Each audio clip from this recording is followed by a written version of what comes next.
Welcome to the Nerdstalgic podcast with your host, the Ginger Bookworm.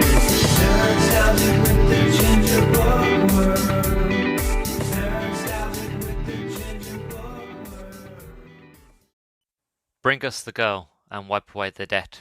That was the deal. The details elude me now, but the details wouldn't change a goddamn thing. Booker do it.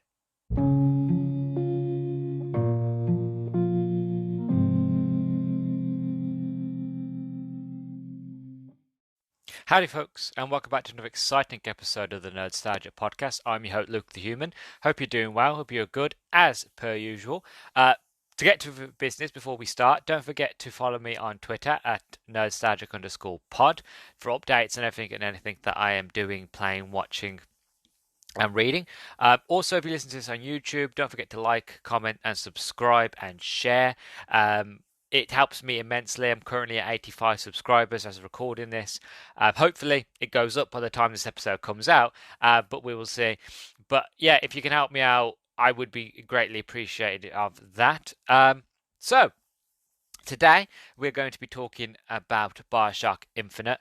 This one, for me, it's been a difficult one. And I'll hopefully try my best to convey it as much as possible. But to give you the long and short of it, this has been the most intimidating review I've ever done for anything on this podcast. Mainly because Bioshock Infinite, it's one of them sort of things. It's a game where it leaves you open for interpretation.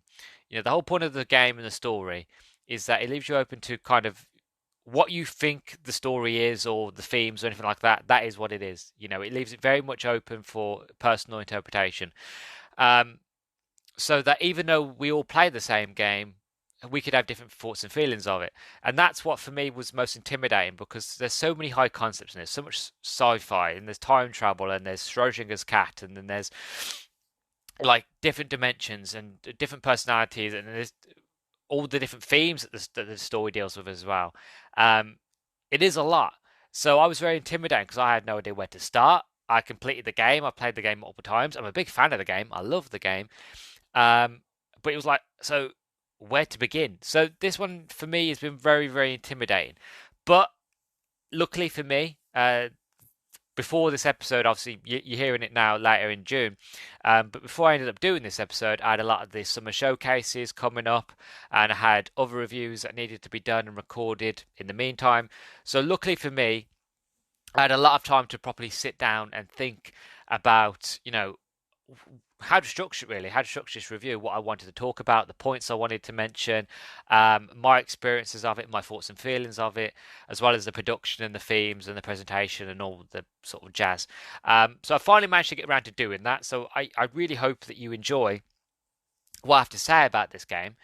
But before I do that, again, you know, I have played and reviewed the first two Bioshock games, Bioshock 1 and 2, as well as the prequel novel Bioshock Rapture. They're all now available on my YouTube as well as on Spotify and anywhere else you can find my podcast. They're all available there. So if you haven't listened to them, I do recommend please go check them out, not just because they're great episodes, but also because they sort of tie in with Bioshock and Rapture and all that. So please go check them out. So, yeah. I am a fan of Bioshock Infinite. I feel for Bioshock Infinite the way I feel about Bioshock 2. I never understood why this game got so much dislove. You know, it was highly rated, again, just like Bioshock 2. Highly rated, everybody seemed to all the critics, should I say, seemed to like it. But a lot of gamers didn't. And I feel this game got the same issue that Bioshock 2 got. And there's a bit more to it, but I think the overall sort of impression that people got about Bioshock Infinite over Bioshock sort of 1 was that, what is it?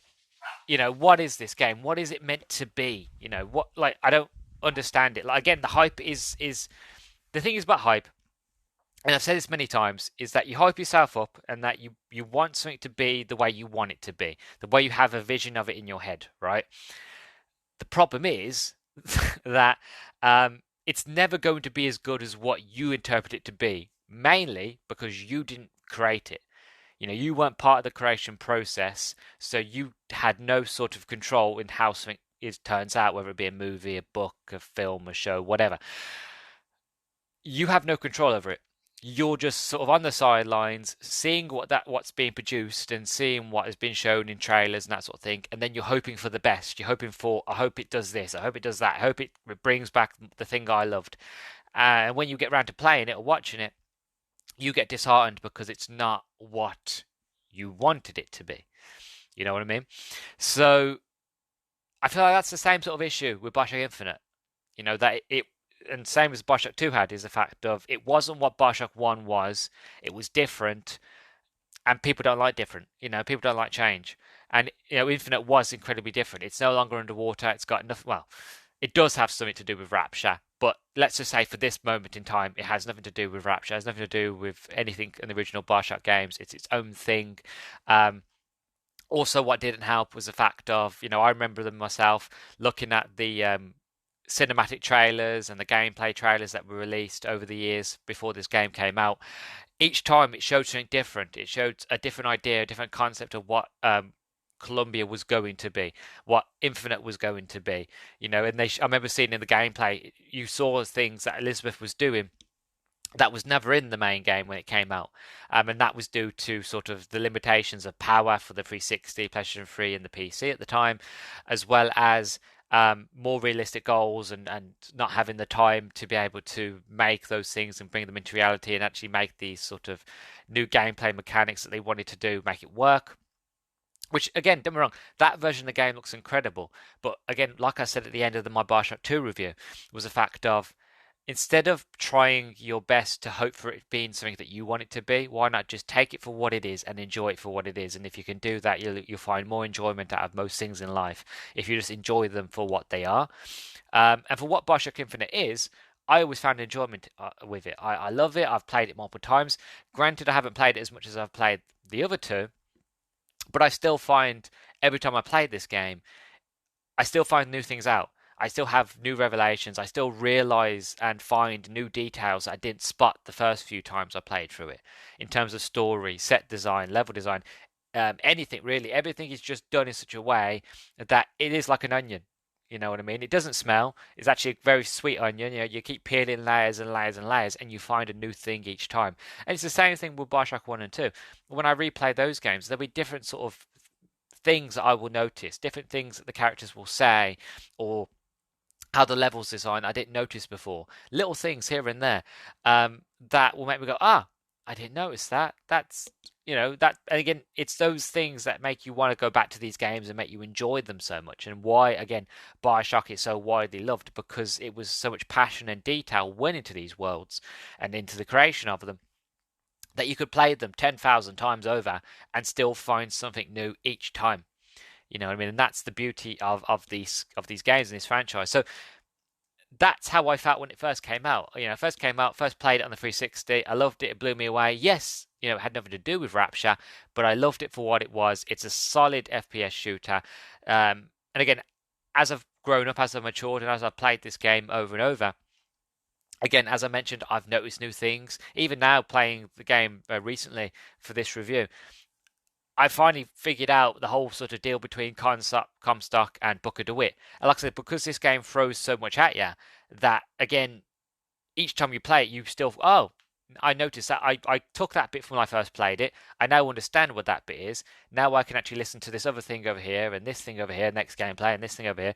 It's again, there's multiple layers, multiple onions, and this is kind of what happens when you bring in time travel and you bring in multi dimensions and Schrodinger's cat and all that big high concept sort of ideas that I understand on their own, but when you put them all together and then make a story out of it, then it gets a bit convoluted and a bit sort of confusing. Kind of like again, it's a weird comparison, but when Pixar made the Lightyear movie, again, I'm not going to go too far into this because it's got nothing to do with the game. But if you've seen Lightyear, the first 30 minutes of that movie makes sense. It's fantastic. It's fun. It's interesting. And then the next 30 minutes to the end is really, really sort of confusing and convoluted because they're trying to shovel in high concept science fiction into a kids movie, and it's just too much for the audience to really sort of figure out what's going on here.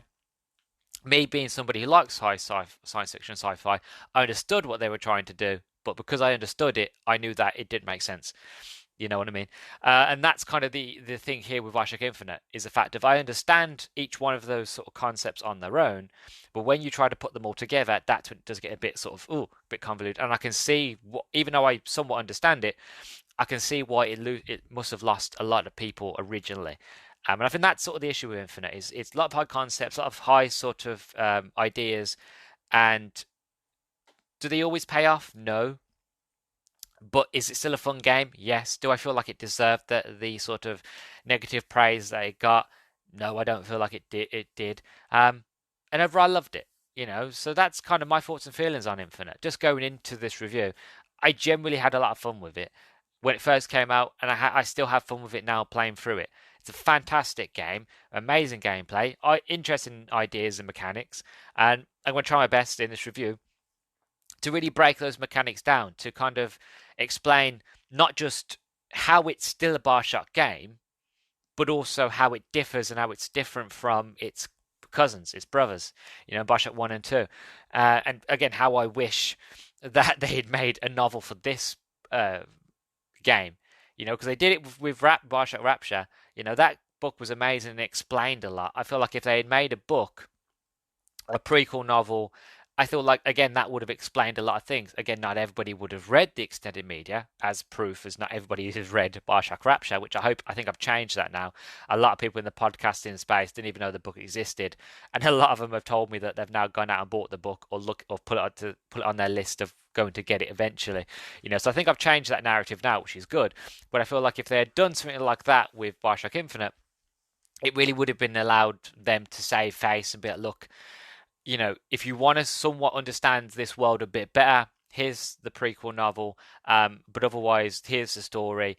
Peel away the onion and just try to find your own conclusion, into the story, characters, and what's actually going on. And again, that's the whole point of this game. It leaves it open for interpretation, for you to figure out what's going on. And each time I played this game, my interpretation of it has changed. As I peel back different layers and different onions, I'm like, I didn't notice that before. Now I think this is the story. And for me, who grew up with, create your own adventure stories, those books that you'd open and be like, if you want them to go right or you want them to go left, turn to page 5 or turn to page 28. Oh, you've done right, and you found yourself at a door and there's a big monster there and you have no weapons and you're dead. Go back to the start of the book and try again. Those sort of make your own adventure stories. I grew up with them, so I like having to make my interpretations of what the story is. I don't always have to be told, here's A, here's B, this is the story, that's it, enjoy. I get enjoyment out of those stories. Of course I do. But I also, I like the idea of making my own conclusion, because again, I come from the vine of growing up with stories like that. So again, for me, it was a perfect game. It was je ne sais quoi, perfect. But I can understand and pull back as the reviewer and understand why a lot of people didn't like it, were up against it as much. So that's my thoughts and feelings on Bioshock Infinite going into it. It hasn't changed. I didn't think my thoughts and feelings would change going into the game. Replaying it now for you beans, but it's just a fun game. And if I can leave you anything now just about going into the review, just give it a go. That's the best thing I can say. Just give it a go and get your own interpretation and enjoy it for what it is.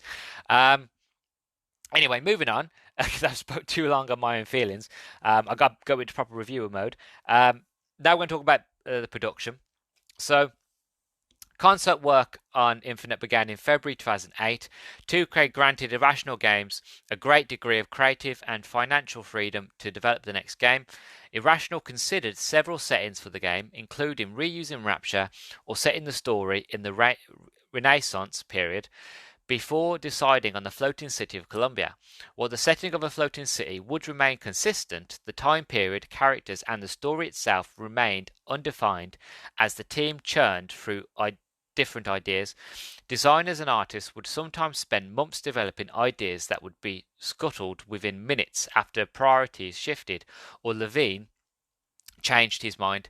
Levine's creative process was described as brilliant but time consuming, as he focused on very small details. One department within Irrational ran dress rehearsals for any meetings with Levine. At the same time as the story mode was undergoing consistent revisions, a set of multiplayer modes were also being developed and designed.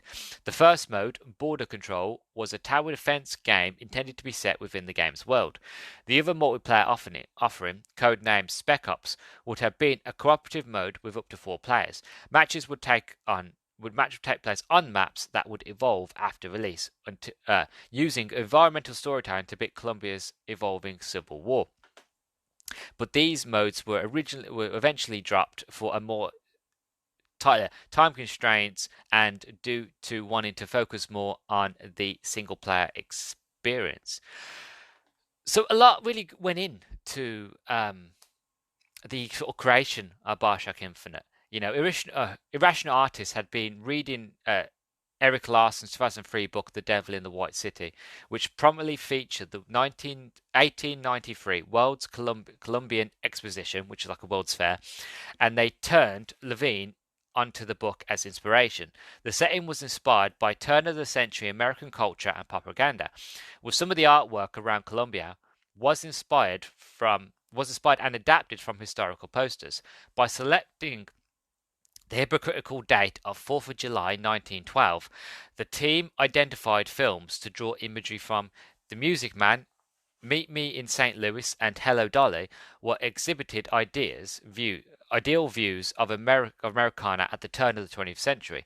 Other sources of inspiration for the game's art included photographs from before and after the 1906 San Francisco earthquake and from Sears rubric catalogs.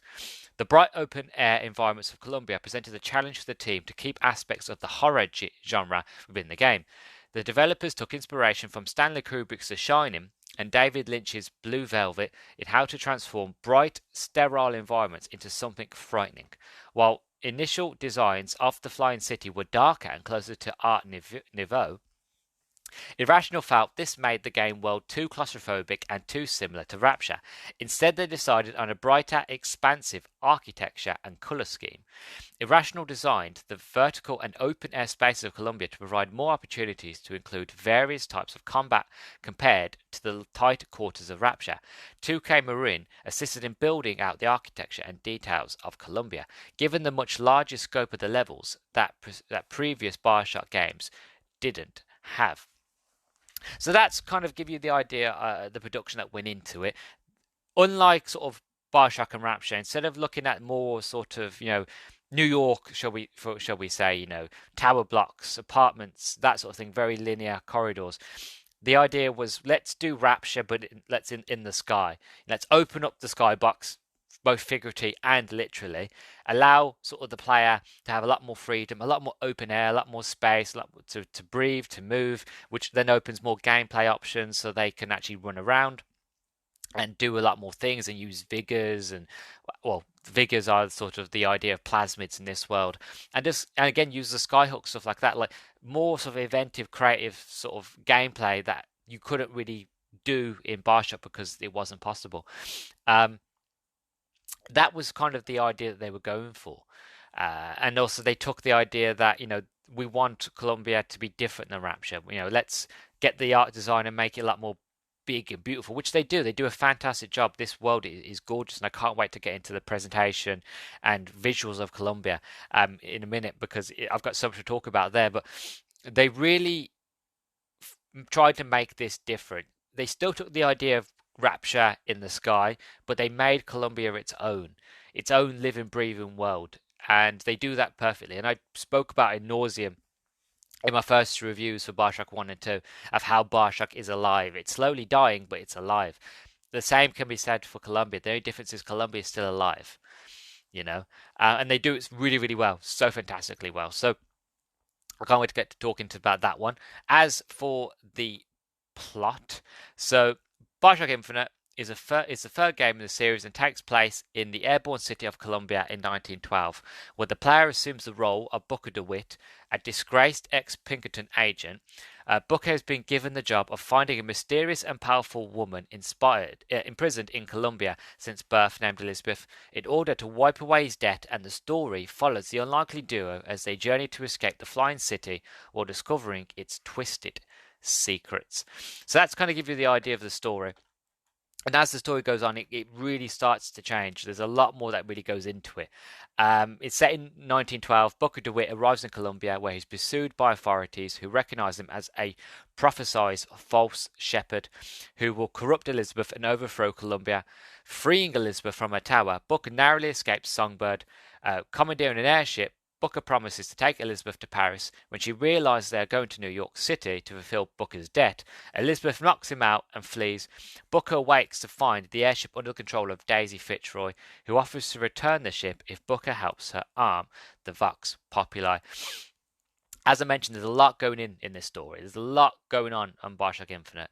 You know, when you get there, you just think, here we go, find the girl, wipe away the debt, find her, escape, bish bash bosh, done.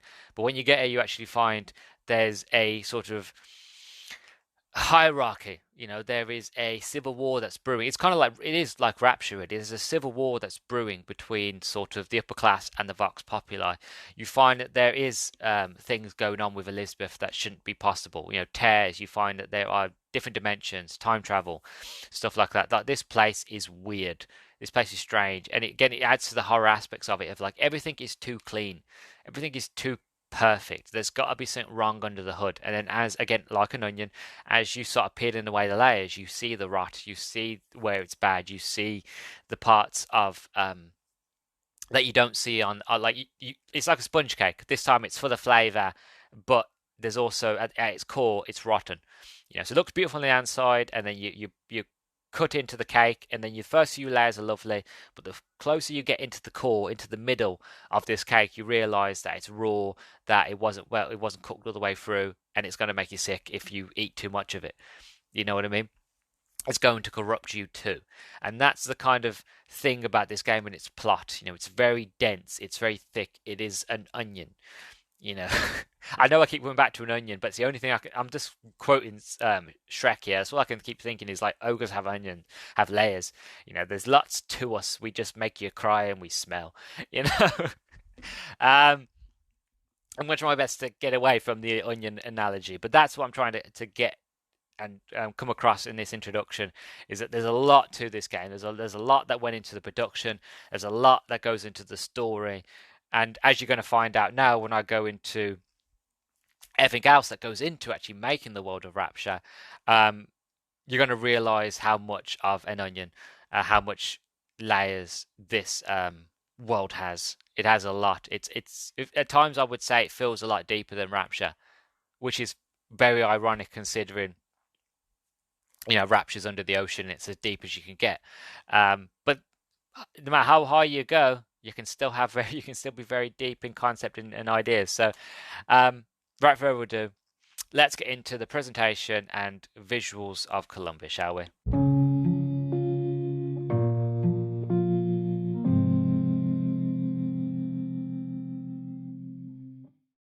The presentation and the visuals of Columbia. Following in the footsteps of previous Bioshock games, the world of Infinite explores the chaos that results when strong ideals are taken to an extreme. Here, the philosophical concept of American exceptionalism is perverted into ultralism, religious fanaticism, and social Darwinism. Flags, patriotic music, and propaganda posters promote the idea that Columbia is a haven from the so-called unwanted of the world. As the player progressively learns more about its society, inhabitants, and the darkness that lies within. For me, you couldn't be any more different than Rapture in terms of Columbia and Rapture, because, well, obviously, if you take away the obvious, you know, Columbia is in the sky and Rapture is on the ground. But as I explained in the introduction, they basically, what they wanted to do was take the idea of Rapture and put it in somewhere else. And if you played the remastered version and you unlock the art gallery, they basically show you that that was the plan originally. It was like Rapture underwater, take it to the sky. So that was the sort of original interpretation of what they wanted for Colombia. So they are completely different. But also the fact of what builds a city, what builds a people, is energy and its ideals. It's how you run the city and who runs the city and the ideals behind that. And Colombia, to me, it feels like a facade. It feels like I said, it's like an onion. There's many layers to it, but it feels like um, going to Oz. You look at this big, grand, wonderful, incredible city, but it's not until you peek behind the curtain and you see who's actually running it and how they're running it and their belief is when you start the presentation of Colombia starts to falter in terms of story. I mean, I'm not saying it's not perfect. What I'm on about is the fact of things to start to falter because you start to see the darkness behind that glamour. The spell starts to wear off, and you actually get to see what's running the city and who's running the city. So I always saw Colombia. It's meant to be an expedition of American exceptionalism. It's meant to be, a World's Fair, basically to show off the technology, to show off. A heaven in the clouds, a sort of new way of life that's better than the one that's down below. Again, same idea as Rapture. Rapture was meant to be a place of freedom, was meant to be a place of no matter who you are, what you are, if you have the skills and ability to achieve whatever it is you desire or your dream, Rapture is your city, Rapture is your quote unquote heaven. And Colombia is kind of the same. It's architecture and style is everything in to look like heaven. It's to look everything to be perfect, everything to be prim and pretty and wonderful. um it's meant to kind of show how perfect American life can be, how capitalism at its best, what capitalism can be, what America can and should be. you know and that idea behind it, it's a perfect job because when you first get to Colombia, it starts off kind of like how Bioshock started off. You find your way to a lighthouse. The lighthouse then takes you to another world, and with Rapture, which you go under the water and you're introduced to Rapture. You're introduced to a city underwater, a utopia, something that's incredible, something that players have never seen before, something you've never seen before anywhere. It was a genuine delight to see Rapture for the first time, and if it was working, there was neon. You wasn't to be any aware that there were any wrongdoings going on at all. All you know is that you're underwater and that you're going towards a city, and everything just seems perfect. And it straight away, as soon as you got into Rapture, you could tell that there was something wrong here, that there was evil, that something had happened here that had not gone well. Colombia is kind of the same. The only difference here in Infinite is that you still go to a lighthouse, you still find your way getting to this sort of heaven, this utopia. The only difference is when you get to Colombia, it's not completely obvious straight away that this place is quote unquote wrong, that there's something wrong here. When you get there, you're instantly in some sort of flooded chapel.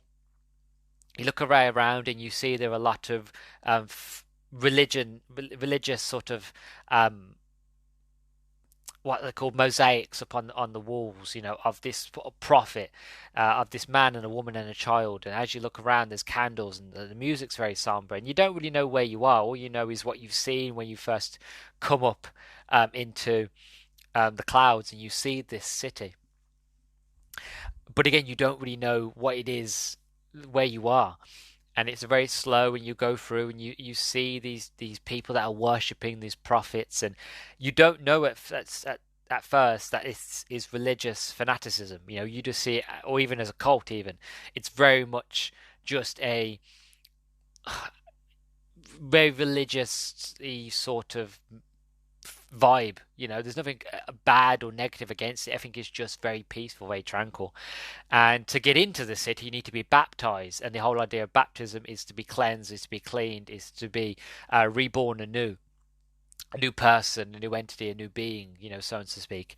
And then once you've been baptized, you're now in the city. And again, once you're in the city, you get to now roam, and the music is playing, and it's very patriotic, and you feel what I felt very much sort of like I'm in heaven, because that's the point of Colombia. It's meant to feel like heaven for you, for who you. And you go to like kind of like a World's Fair, little sort of fair they've got going on, and you see all the new technologies, the handyman, the vigors, everything looks perfect, everybody's being really nice and friendly, and then you finally get to a raffle, and you get your first glimpse at this place being rotten to the core. That it's kind of like um, George Orwell's 1984, where everybody is sort of casts a think positively, sees nothing but positivity. Everything is just perfect, and it's not until you take a step back and you realize, actually, this place, there's something wrong here. That everything's too prim and pretty. Everything is too perfect. It's not until you take that step back when you're like, oh, something's going on here. And in this game, and with the presentation, it is when you have a sort of same-sex couple that are being prosecuted for falling in love. Um, and then how they're treated. And then as you go on, you see that actually Colombia runs through slavery, runs through sort of the abuse, the homophobia, the sexism, all that sort of jazz. And you realize the people that you see are all white. Now, I don't want to get political or anything like that, but that is kind of the facade. Once it comes down, you realize this place isn't perfect.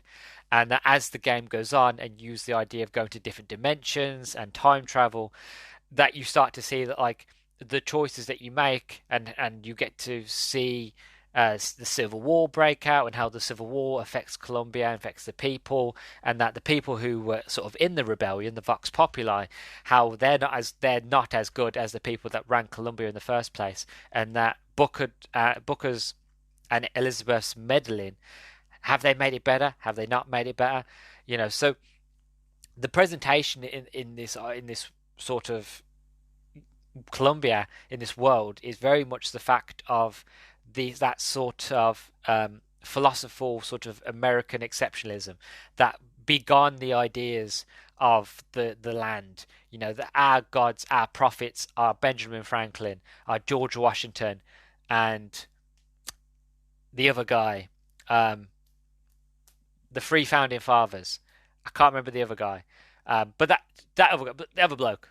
Edison? No, not Edison. I don't know. I think it's Thomas Edison. No, it wasn't Thomas Edison. I don't know. The other bloke. Anyway, the guy. I think it's not Benjamin Franklin. I don't know. Basically, the three American sort of founding fathers. Anyway, those guys. Those are our prophets. Those are going to lead us to this new world. Then you start to see the propaganda. And you notice the flags a lot more. Then you notice that everybody that you actually met at the beginning of the game is all white.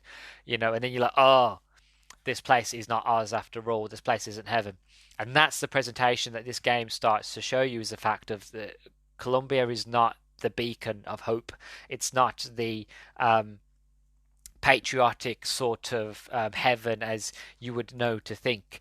And then once you dig deeper into the game, you actually realize, this Colombia was built as kind of a World's Fair, as to show how great and how powerful America can be, and that they parted away from the land of America um, when they just didn't agree with sort of what America was doing and the direction that America was going, so that the cleansed, the baptized, then travel off into the sky and disappear, and America, when we had sort of like Abraham Lincoln and all that jazz, they came in, they changed things, they got rid of slavery, things changed, people changed, ideals changed, the world changed for the better, America changed for the better, and then you have Colombia, who never had that change, who were stuck in their ways, who was led by a religious zealot, by Comstock, who had very much the old ideals of the old America, the old way of doing things, the old world. And it's very much the fact of the presentation here, even though it's done perfectly, it's very uncomfortable. And that's kind of the point, because that is the way it was back in the day. It's to make you feel uncomfortable and make you realize that this place isn't perfect, and that Elizabeth doesn't belong here, and that I need to basically save her more than ever now. I don't only need to wipe away my debt, I need to save her to get her away.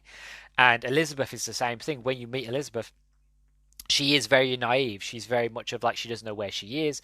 She doesn't understand the world around her. All she knows is what she's been in a tower, kind of like a Rapunzel sort of story. She's been locked in a tower. All she's had is stories and books and that sort of things to read and learn.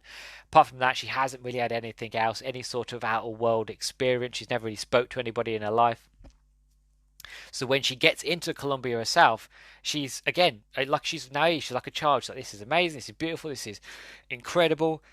And then she starts to notice things, and you Booker, the player, you notice these things as well. And you're like, oh god, she's gonna see how this world is. She's gonna realize it's not what she saw outside her window. It's not the heaven that was described. Her eyes showed her it was. And you start to feel sorry for her, and then obviously that makes you grow a connection, not just her as you and the player, but also the fact of Booker and Elizabeth. They grow a connection as well. It's really really well done, the presentation here. Like they really took this game in a different direction of how they want to present the story, and like I said, this game is very much an onion. It's very much Ken Levine is a stickler for detail. He loves to have loads of little minute details in all of his games. And I mentioned in my Bioshock 1 and 2 review, is the fact of the reason you can play those games over and over again, even if you know what's coming or the story or anything like that, the reason why they're still good, it's those minor details that you either missed the few hundred times around you first played it, or when you get around to playing it and you notice a brand new detail that you didn't notice before. And I get it with Infinite. I haven't played Infinite as much as I've played 1 and 2, but still replaying it now when I sort of for this review, I notice things like how the music changed and certain types of music and why certain things in music, which I'll talk about the music in a minute. How certain things on the posters, when you're in certain areas, how the posters look and how certain things are depicted. And then when you get to other parts of Colombia, the other parts of the towns, a lot poorer areas, how the posters look there, how the cities look, how the people look, how people act and treat each other and talk and all that jazz. It's very much a fact of detail, detail, detail, everything. And you could sit there all day just going from like scene to scene to scene, just peeling away each layer of this cake, this onion, just to kind of see like there's so much to it.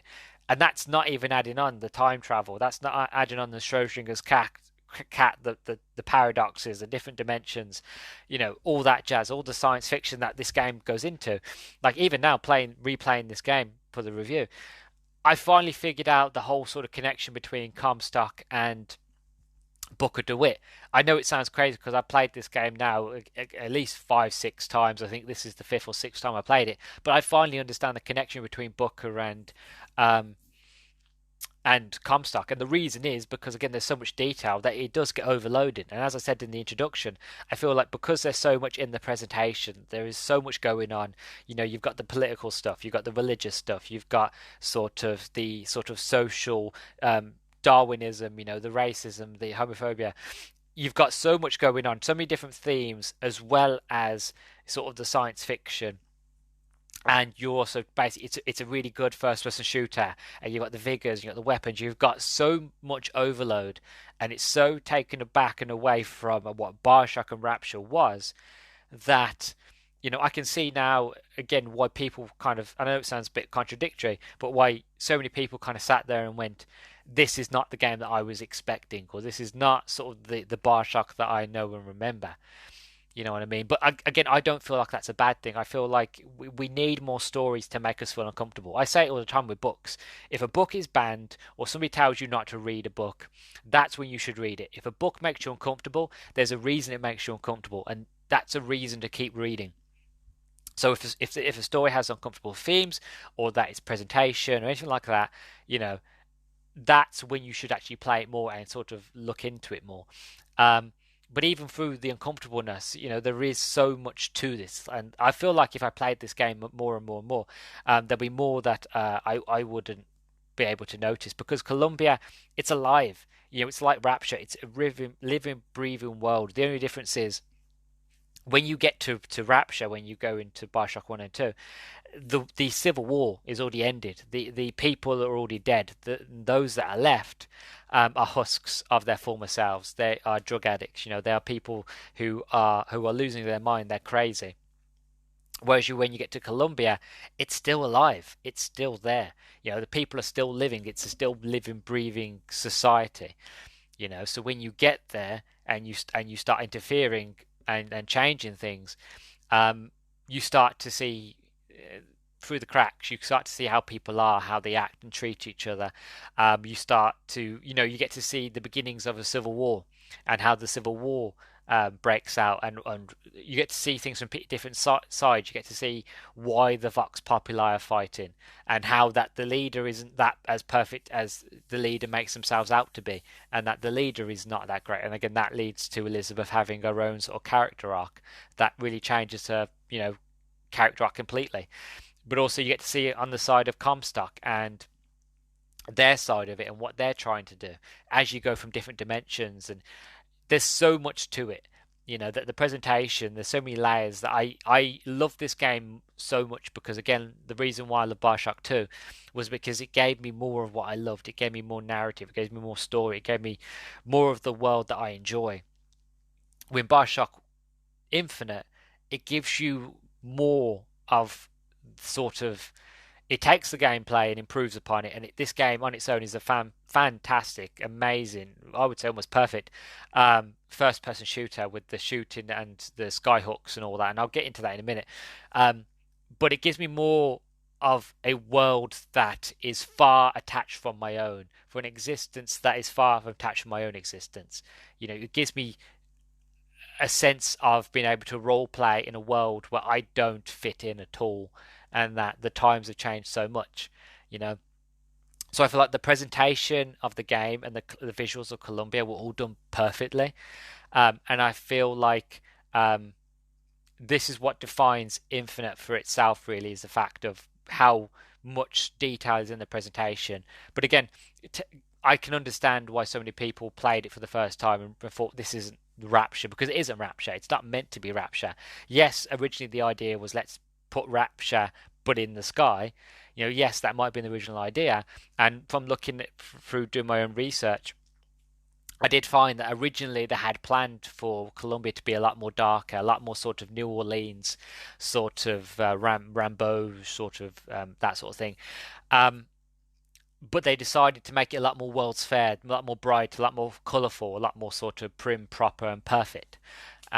And again, I think that adds to it more often, because the dark isn't shown straight away. That by the time the darkness and the cruelty and the evil starts to seep its way through, sort of you have that sort of moment where heaven, where the veil of heaven drops, and you actually realize, oh God, this place is not that good.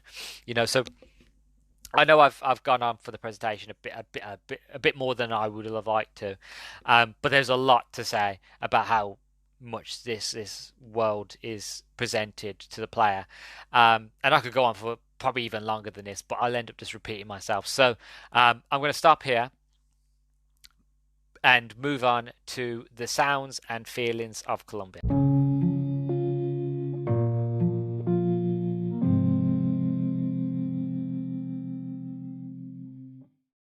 The sounds and feelings of Colombia. Now, the music of Colombia works really well in tandem with the presentation, and I'll explain why.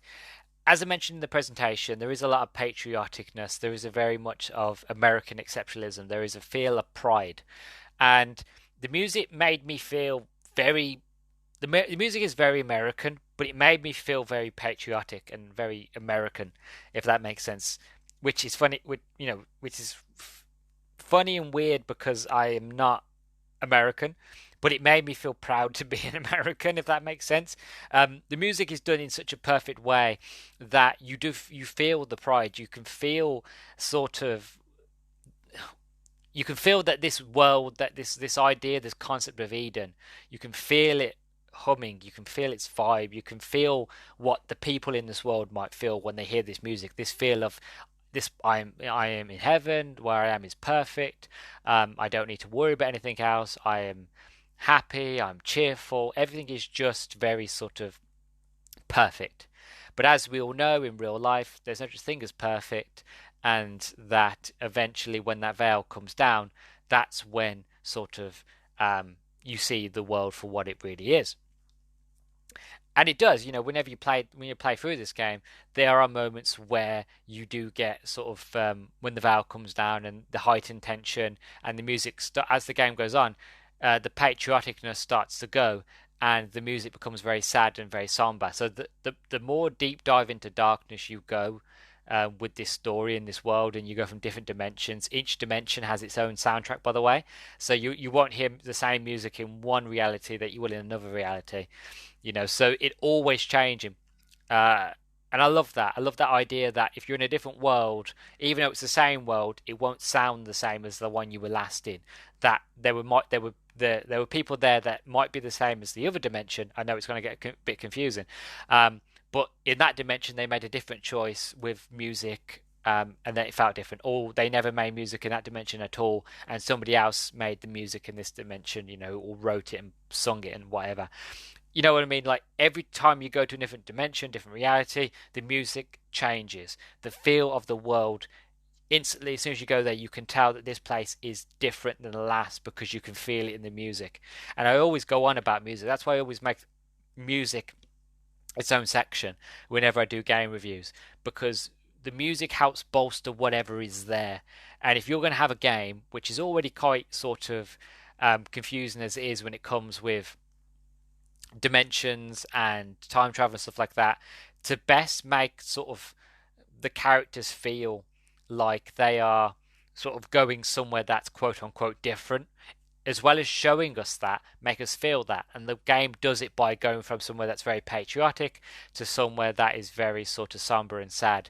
And then you see that visually as you play through the game of like, yeah, this place is different, this is why it's different, and I can feel that difference, I can feel that emotion in my heart, and I can connect and relate better to what not just what I'm seeing, but what the characters are seeing.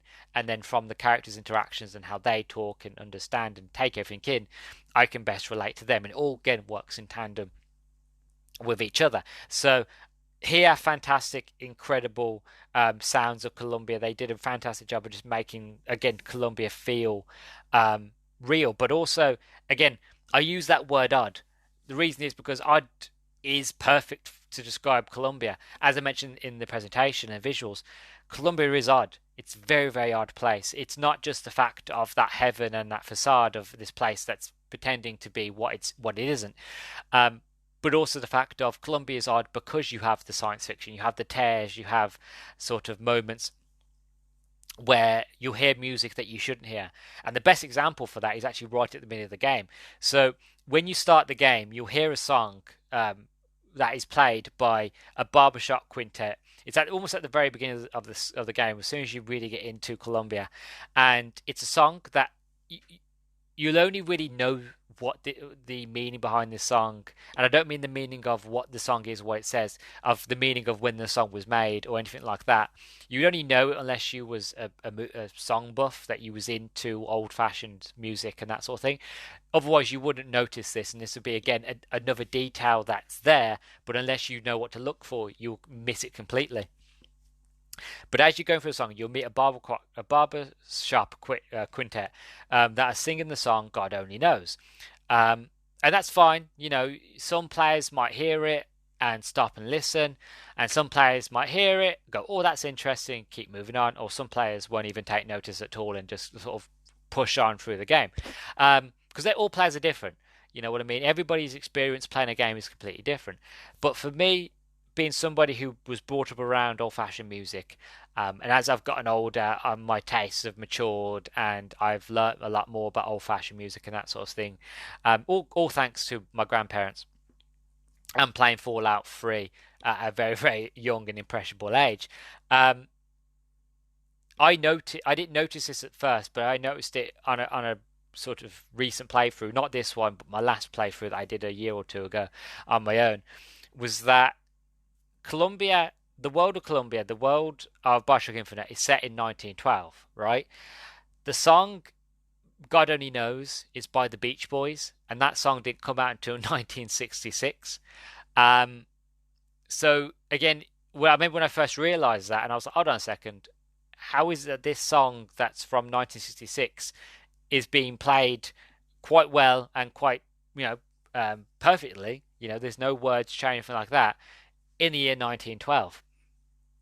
So for this part, I actually did my little bit of research because I wanted to look into it. I wanted to see if there was any answers, and it turns out the game actually gives you the answers. Again, it's another detail, and I must have missed it when I played it recently.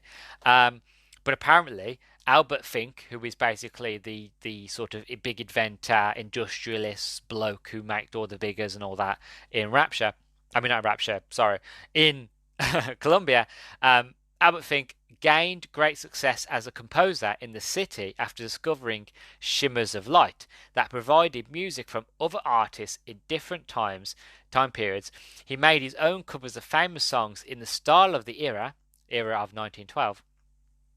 With the help of the Barbershop Quintet, he presented his newest song, God Only Knows. Um, and there's more oddities like that, and basically there's more moments where you play the game and you will see when Elizabeth creates tears, there'll be moments where you hear music from different timelines, and in the future, there's a sign when she does a tear, you'll see it's in French, but it clearly says "Return of the Jedi." You know. Then you have there are moments where you find a tear and it's singing "Girls Just Want to Have Fun" by Cyndi Lauper. You know what I mean? Again, that's 1980s. So there are a lot of moments in this game where the music is done in such a fantastic way, but it's odd because then you get the sort of modern day music.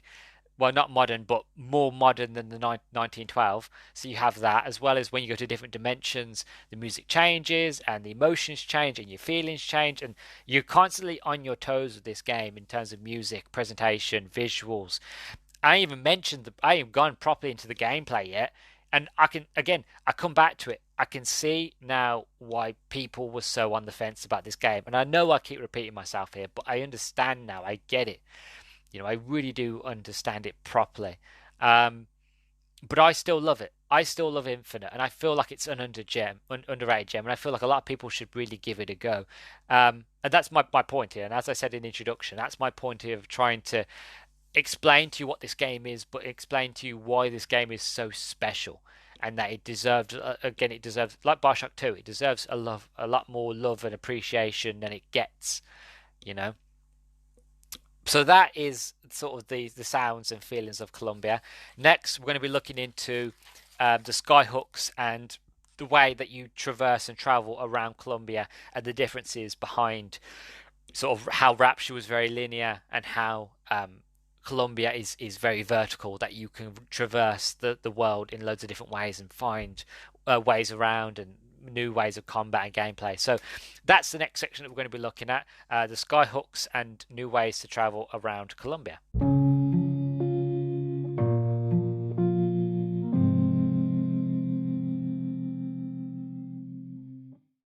Now, I know I mentioned in the last section that I was going to talk about the skyhooks and the way that you travel around the city. But as I was actually going through my notes, I realized I haven't got a lot to say about that one. So that I've now decided to move it into the special mentions at the end. So instead, I'm going to move on to the next section, which is basically all about Elizabeth and how Elizabeth is the best AI companion you can have in any video game. So as Elizabeth be not just a fantastic and complex character, but also doesn't get in the way, you know, in combat. You know, she's not a hindrance, because you get it a lot like in video games where you have to basically nanny a character, you have to protect and escort missions. It's not always great, you know, when games do that, when they make you do it, because it slows down the pace, it gets very boring. Again, I mentioned it in Bioshock 2. I enjoyed being the big daddy, and I understand why they had sort of the moments where you had to protect the little sisters, but it did get a bit tedious at times and does prolong it. And that worries a lot of people. It makes a lot of sense, is the fact of, if you have a whole game that's over this sort of concept where you have this girl that you have to constantly make sure that she's okay, as well as getting through the mission, especially if you're playing harder difficulties. It's a nightmare. You ever play Resident Evil? I was going to say Resident Evil 2, Resident Evil 4, when you're trying to protect the girl. It's a nightmare. Okay, especially when you're playing hard difficulties. So there are many moments where she could get in the way. But what I love about this game is that she never does. And it's straight away the game tells you. As soon as you meet Elizabeth and you'll be able to sort of have her as a companion, straight away it tells you, like, Elizabeth, you don't have to worry about her. She can handle herself. She won't get involved in combat. You ain't got to worry about her, which is fantastic. So that's great as well, her not getting in the way, and she's a great supportive character as well. She will support you, like if you're running out of, if you're using a machine gun and you run low on ammo, she will say, Booker, catch this, and you'll get a sort of marker that will come on the bottom of the screen. So you press like X, and she'll throw a gun at you, and you catch the gun, and that's it. You've got more ammo now. Or she'll be like, you want to go buy something at one of the machines? She'll go, Booker, catch this, and she'll throw money at you. You know, or there'll be fact if you go into a mission and you go to this one area, and then if you've got combat, she'll pull in tears. So she'll pull in sort of turrets, or she'll pull in cover, or different skyhooks, or she'll bring in new skylines that will come in. She not only supports you in combat, but she isn't a hindrance in combat. And actually, if you ever turn around and look for Elizabeth, she's hiding behind cover. She's out the way. Again, it makes sense because again, Elizabeth isn't a combatant. She doesn't know how to fight. She's never used a gun, really never used a weapon. She's not going to get involved. She's going to leave it to Booker. And the enemies are not there to kill her anyway. So it's the fact of they're there to kill you. So again, it makes sense in the narrative and the presentation. Again, added detail and added detail of Elizabeth not getting involved. But also the fact of she's a very sort of complex character. How that you when you first meet her, like I said, think of her like a newly born sort of infant, a newly born sort of rabbit, and that she's only really known what she's ever seen inside her hole, inside of her tower. Kind of like Rapunzel. She doesn't know anything other than what the books that she's read or she can see out the window. So her interpretation of the world, her interpretation of not just Columbia, but the outer world and Paris and stuff like that, is all done through fairy tales, done through history books, basically told through the eyes of somebody who has been there. Again, whenever you go anywhere in the world, they never write the negative things about places, really. They all talk about the positive, good things about stuff. And whenever you read books, it's mostly all positive. Because again, there are books that are negative, but again, you never really want to read an overly negative book, do you? So it's usually always positive. So her only idea of the world is everybody's nice, everybody's friendly, humans are lovely, wonderful people. Yes, they went to war with each other, but that was in the past. This is now. And she looks outside of a window, and Colombia's like, again, it's that perfect sort of facade where everything looks gorgeous, everything looks wonderful. It's heaven, it's Eden. You know, why wouldn't she believe that the world in her books wasn't real? Because when she looked out the window, she saw what she was reading about. You know what I mean? So there are moments like that. And then when she finally meets Booker and she gets out of the tower and she finds, oh, the world isn't what I thought it was going to be, she slowly starts to change. But before then, and even during really, she interacts with Columbia. You know, she interacts with the people, she interacts with the stores. If you actually go into a new area before combat starts and you actually just sit and watch her, she'll run up to statues and she'll bend over and she'll read plaques and she'll read them out loud. Or she'll go into shops and she'll be, oh, this is cool, and she'll mention this, and her and Booker will have banter between each other. And again, it's that added detail, it's that added moment of like, she feels real. She doesn't feel like she's just following me around. She's genuinely, it's almost like she is alive. She's real. And if you look deeper into the development of the game, you'll actually find that there was a whole team dedicated just to Elizabeth, to making sure that the model was fantastic, that she wasn't janky, that she had tons of different animations, that she has her hair was styled in certain ways, her clothes look certain ways, and this whole team was just dedicated to make her be as realistic and as real as a character can be, without it, without it actually being sort of a sort of a random NPC that just walks around. Makes her feel like she's actually inquisitive. She'll bend down, she'll look at things, she'll pick things up. She goes, Booker, look at this, and you walk over to her, and she'll read things out to you. She just feels real. So you have the moments where you have combat where she's perfect, she's fantastic, she's really helpful, she's supportive, she doesn't get in the way. And out of combat, story, narrative, she bosses it all. She really makes you think. She really starts to ask questions that you then start questioning yourself. But also then you have the moments like narratively, which I won't go into spoilers, but you have the narrative moments where Elizabeth goes from being the sweet lamb, this sweet sort of precious, wonderful little rabbit, to something different. Because she changes because she sees how bad Columbia is, and she changes to fit that narrative, to fit that sort of world. She makes choices that she's not entirely comfortable with. And again, with the whole idea of time travel and going to different dimensions, she starts to question, and so does Booker, and so do you as the player. You start to question, actually, are we doing the right thing?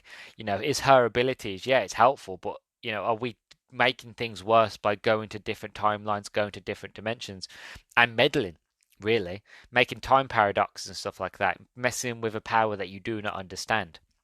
And she doesn't, because she's never really properly used it. The first time she's actually using her abilities is when she gets out of the tower, when she's not being suppressed, because as you find through narratively, her powers are being suppressed while she's in the tower. Whereas once she's got out the tower, she has full reign, but she doesn't know how to use them. It's kind of like giving a kid a gun and just being like, go free, go find out what happens. You know what I mean? It's very dangerous. It's very, very risky. There's risk to life, risk to everything, risk to themselves. But how are they going to know what to do without it? It's again, I'm not saying recommending it. I'm just saying as an example. It's like she has a nuclear bomb in her pocket. I mean, she has the ability to really change everything and anything. She's like Wanda Maximoff. She has the power to change reality how she sees fit or how she wants it to be. To literally tear holes in the fabric of space time and mess around with everything. So again, she has this power, and the power shapes her. It changes her opinions, the worlds that she goes into, and then that changes things. That changes things with her and Booker as well. That they become, instead of just being acquaintances, being sort of close companions until you get to the end of the game. She starts to realize everything, and she starts to have like full access to her abilities, and she can see all the different dimensions, and everything's starting to come to fruition in her head of like the narratively. She sees into the future. She knows what is a what anymore. And so you slowly learn through her telling you who Booker is, who Comstock is, why that's important. And then eventually you have the end of the game, which is the big sort of reveal. But Elizabeth is a fantastic companion, in both in terms of story and gameplay. And I just wish that you'd have more companions in video games that would be like this. You'd have more helpful companions that would actually be supportive. Like they wouldn't just go like hiding away and not being a problem, so I don't have to worry about them till the combat is over. That's helpful. Don't get me wrong, that's really helpful.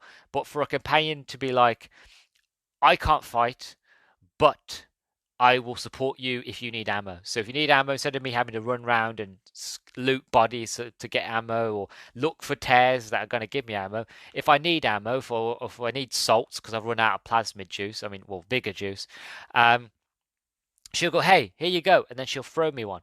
And that's it. I can carry on the gameplay, and I can carry on the shooting and the combat, and in the gameplay is the fun part of Bioshock Infinite. Like I said, it feels like they took everything that they learned from Bioshock 1, and that some of the things that were learnt in Bioshock 2, even though it was a separate studio, I would imagine that they shared ideas and shared concepts and shared sort of gameplay sort of ideas, refined it and improved it, and this is a fantastic first-person shooter, as well as a fantastic narrative and story sort of led game.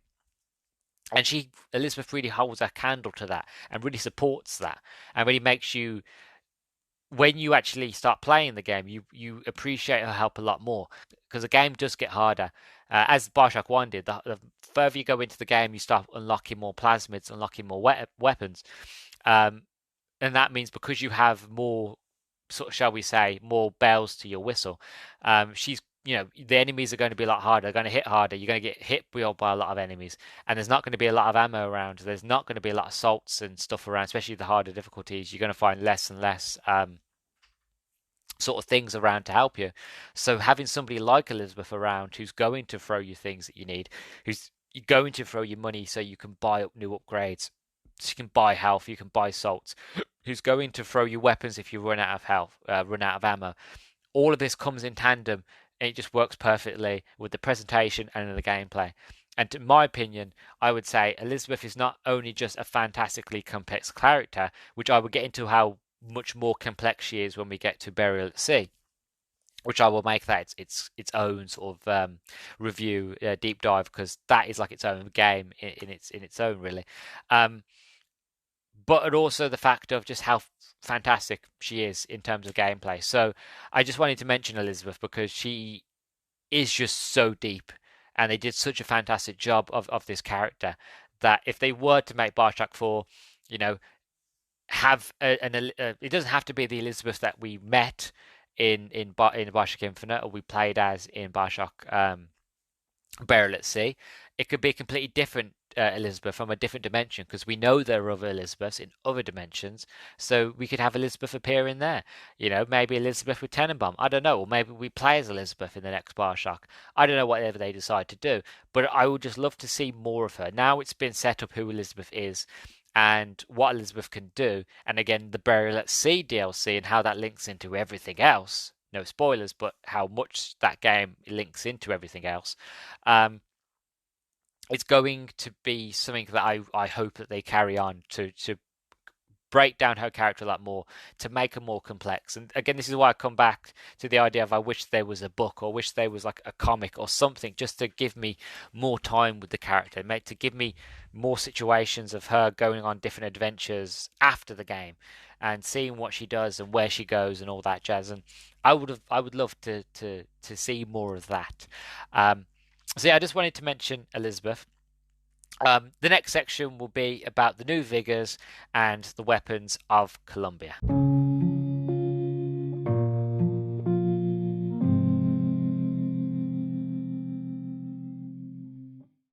Right, so the new vigors and weapons of Bioshock Infinite.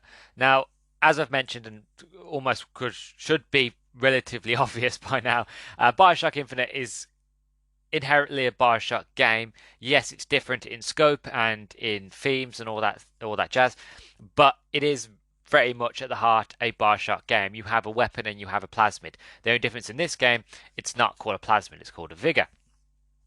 Now, in this game, you have a lot more weapons and a lot more sort of gameplay opportunities than you did in the first Bioshock, mainly because, as I mentioned, you're in the sky, it's more open world, the traversal is a lot more sort of accessible. You've got sky hooks, you've got the be able to travel on those on the skyline, so you can sort of more traverse. You can whip around and shoot enemies while you're going around on these like little roller coaster type thing. You can slow yourself down, speed yourself up. You can jump off and attack enemies and knock them off Columbia. There's a lot you can do in terms of the gameplay. Also, the fact of the new weapons that you get. So you get the burst gun, you get the carbine, the crank gun, the hellfire, hand cannon, heater, machine gun, pistol, a repeater, an RPG, a shotgun, a skyhook, sniper rifle, and volley gun. Some of these are Vox Populi weapons, because as you go through the game, there is a mission. It's not really spoilers, it's part of the main story. There is a mission where you have to get weapons for the rebellion, and they ended up making their own weapons. So there is the Vox burst gun, which is kind of like a modified rifle, but if it fires in bursts instead of the full auto that the machine gun burst fires in. You also have the likes of the Hellfire, which is another Vox Populi shotgun. That one shoots incendiary bursts. And then you got the crank gun, which is like your standard sort of machine gun. Then you actually have the machine gun, which is like a standard automatic gun. The heater, the hand cannon, RPG. So you get a lot of versatility of the weapons that you get. Me personally, I tend to just use the machine gun and the shotgun, mainly because the machine gun works at both close range and somewhat medium to long range. And in this game, especially when you're on the skyhooks, you want a gun that's got a lot of rapid fire, so you can kind of take out a lot of enemies all in one. But also the shotgun works perfectly because again it allows you to get that close quarters sort of distance, that close quarters combat. The volley gun's good. It's like a grenade launcher. It fires it out. You obviously sniper rifle, standard sniper rifle. I never really use the sniper rifle a lot. I've been told that if you play it on a high difficulty, the sniper rifle is like your best friend. But you can upgrade all these weapons by the sort of money that you find. You can upgrade them instead of having to, like it was in Bioshock 1 and 2, when you found sort of the upgrade stations and it was a one-time use. In this one, if you have the money, which you will have a lot if you know what you're doing, you can upgrade your favorite weapons. I like using the carbine as well. The carbine is a standard rifle. It's fantastic when you upgrade. It's incredibly powerful. But the weapons, I find I again, like Bioshock 1 and 2, I find myself going back to the standard. I've played this game a few times now. I know what works and I know what I like to use. So again, the machine gun and the pistol for the first few moments of the game, but even the pistol when fully upgraded is quite strong. Especially if you can get sort of a good few shots on. It's quite accurate.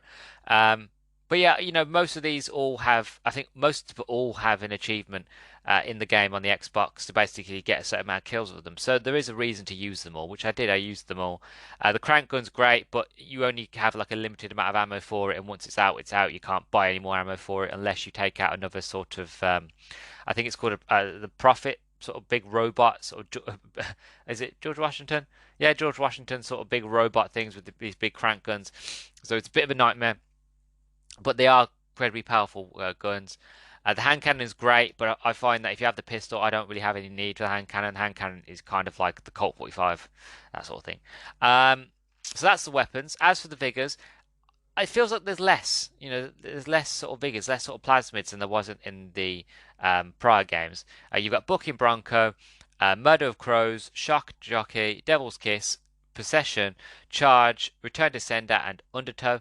So Booking Bronco allows you to go enemy no matter where they are, if they're behind cover or if they're in front of you. You can send it out and they'll go up in the air and they'll hover.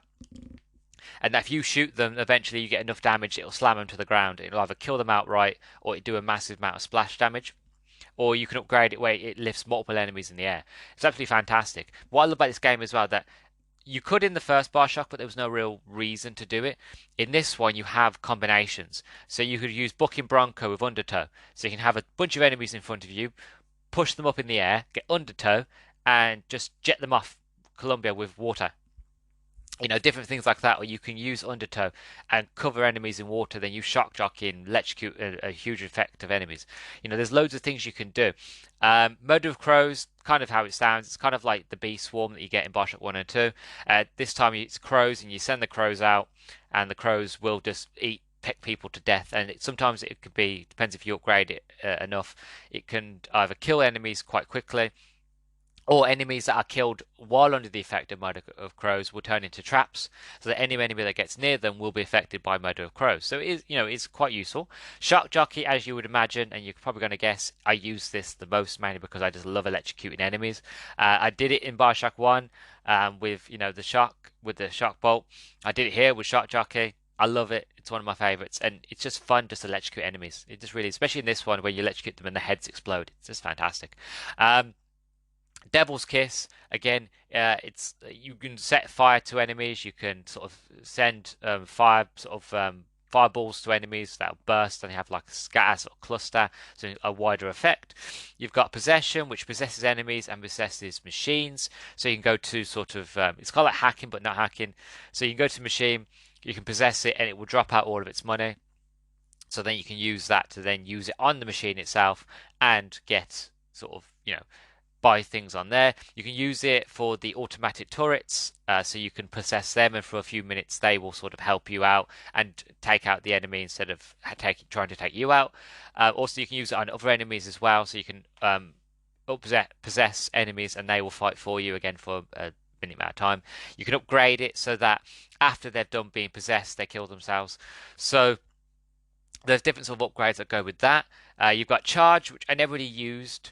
But Charge is basically where you pick an enemy out, and that it basically kind of like almost quick succession sort of teleports you to the enemy, and then you can do a quick, powerful melee sort of hit off them. I didn't use it a lot, even when I was practicing with it. I didn't use it a lot. I only ever used it for the combinations and just to kind of test it out. Return to Sender. This one's really, really cool. Again, not one that I use a lot of, but I found that if you was to use this on a higher difficulty, then it would be a lot more sort of useful. Basically, what a Return to Sender is, it's a vigor that allows you kind of like a how best explain it? You put your hand up, and it's like putting a shield up. So if any enemies are shooting you, whether it be from a crank gun, a machine gun, or whatever, any sort of ammo or bullets that are being fired at you, you collect it in your hand, and then once the vigor is being used, you can then return to sender. You shoot it back at them. So all the ammo, all the bullets that they're fired at you, again, return to sender back to them, and it will do massive damage to them. Also, the fact if you can upgrade this return to sender, and that so you get half the ammo that's shot at you goes back into your ammo reserve, as well as being sent back. So you kind of get double. So you get the ammo back, as well as enemies get the extra damage as well. Another one that I really, really love, which I like the idea of Undertow. I didn't understand it at first. It's not one that I really use, and it wasn't until my recently playing the game for this review, that I used it a lot more and I saw a lot more use to it. Undertow allows you to summon water out of your hands, so you can send a jet of water out of your hands and it can just sort of knock enemies over, or if you're lucky, you can knock them off Columbia completely.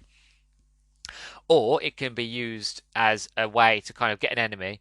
If you hold the trigger down, you can fire a jet of water at an enemy, lure them to you with this jet of water, and then you can hit them with a melee, or you can pour them into an elemental sort of. Because one thing I didn't mention in this review, there's a lot of things in terms of the level design where they're like pools of oil on the floor, or there'll be sort of a fire hydrant and that'll be pissing out water. And if an enemy's standing over that, you can do electro bolt, and you can take out a wide variety of enemies. Same with the oil. You get Devil's Kiss, you fire a firebolt at it, lights them on fire. It was in Bioshock 1 and 2. I never really mentioned in those reviews, but you do have these elemental sort of environmental um, situations where you can use the vigors and have massive amount of damage if you know what you're doing.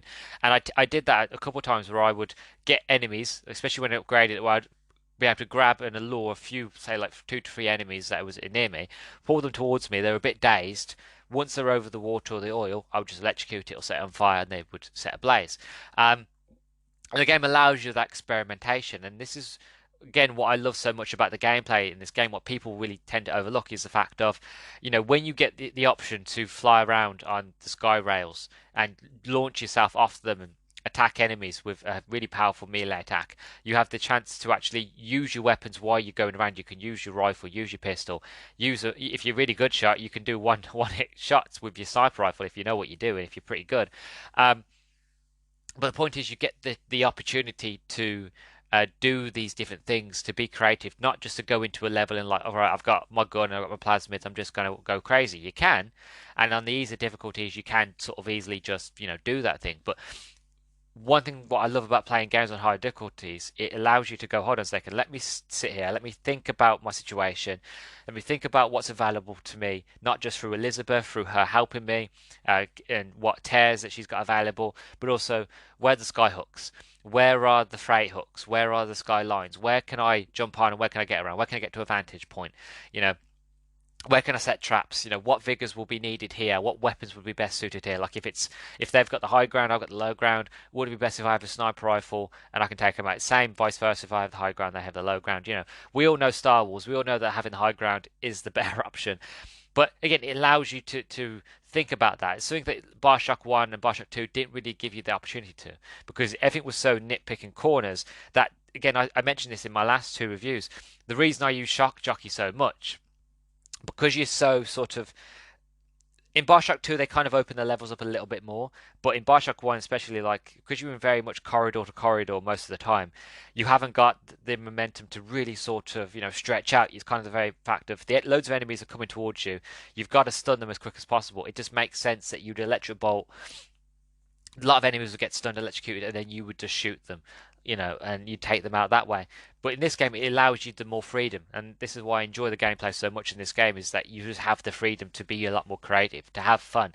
Every time you play the game, you can play it completely different to how you last played it, and it shows. And again, I don't want to go into spoilers, but when I get around to reviewing Burial at Sea, I will mention in that one the fact of that game really shows off sort of the mechanics the best in terms of what they were trying to do with Bioshock Infinite's gameplay.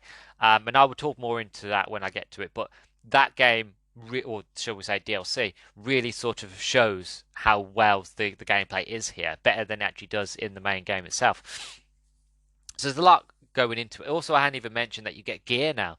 So in the other ones, you used to have tonics, and tonics would be sort of buffs, so you'd be faster. You can do better research. You could be able to do.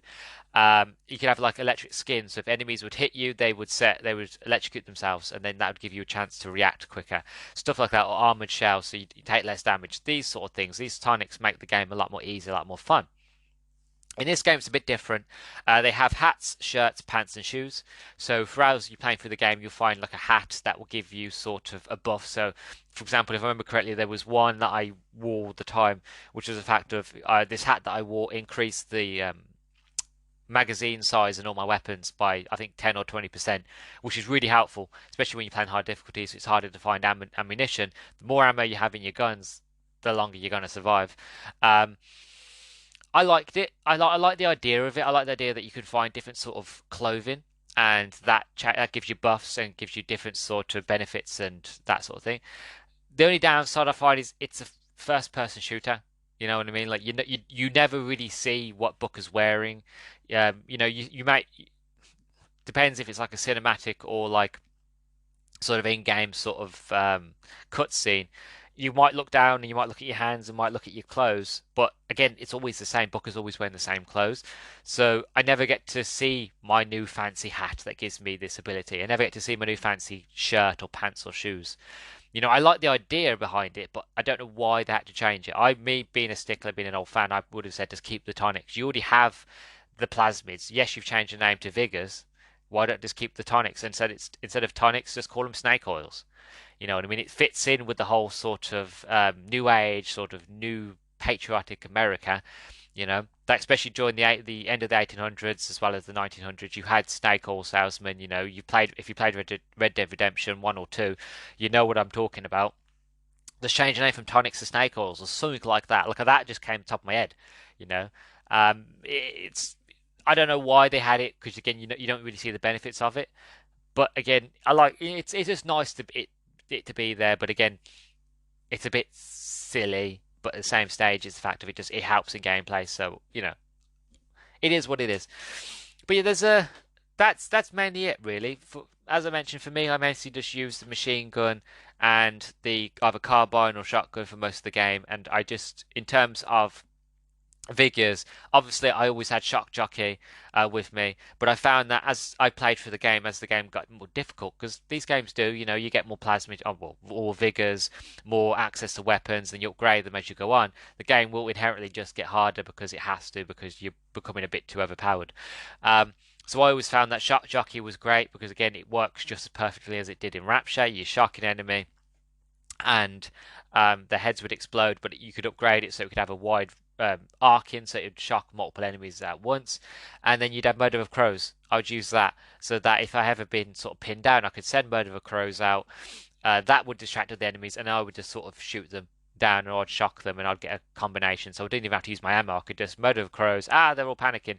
Shock them, and a lot of them would just die instantly. Especially with the handymans as well. You'd want to shock them and that would stun them for a bit, or you'd have like Devil's Kiss, and that would sort of set them on fire a bit. They'd panic, and then you'd be able to get a few shots off on their heart. Um, so that's what I was using. Undertow's great as well. I can't really speak much of it because it's only recently that I actually saw the benefits of it and actually saw the enjoyment of it. Maybe if I played it again, I would use it a lot more. But for this review, I didn't use it as much as I wish I had. Because you only really get it near to the end anyway, so you don't really get much use out of it, mainly because it is very OP. When you know what you're doing with it, it's incredibly overpowered. So I understand why they left that to the end of the game. Um, and yeah, so that is the vigors and weapons and sort of the gameplay of Bioshock Infinite. Now, sort of, we're going to wrap it up in my overall feelings, and then we're going to go to the end. So let's get into it, shall we?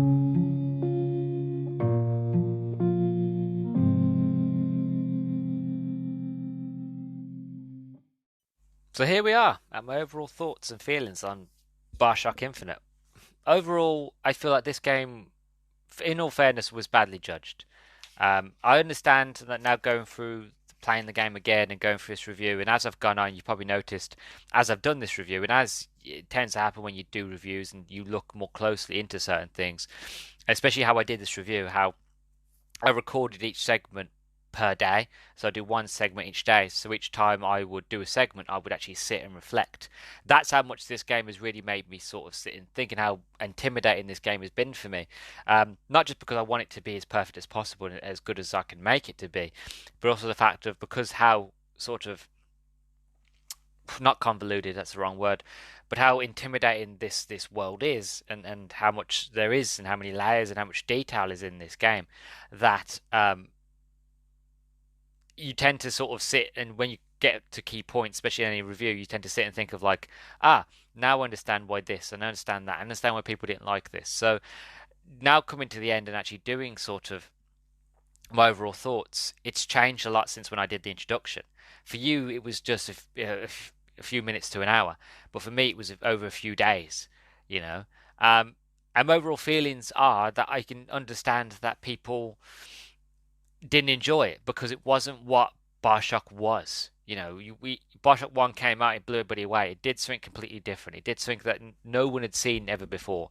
You know, the whole "Would you kindly" and the idea of an underwater city, and it done so well, and the story was so great, and the world was just in so much detail and fascinating that people were like, wow, I couldn't believe it. It blew me away. And then people would play that game over and over again to kind of unravel all them bits and pieces, bits of story, bits of detail, bits of layers.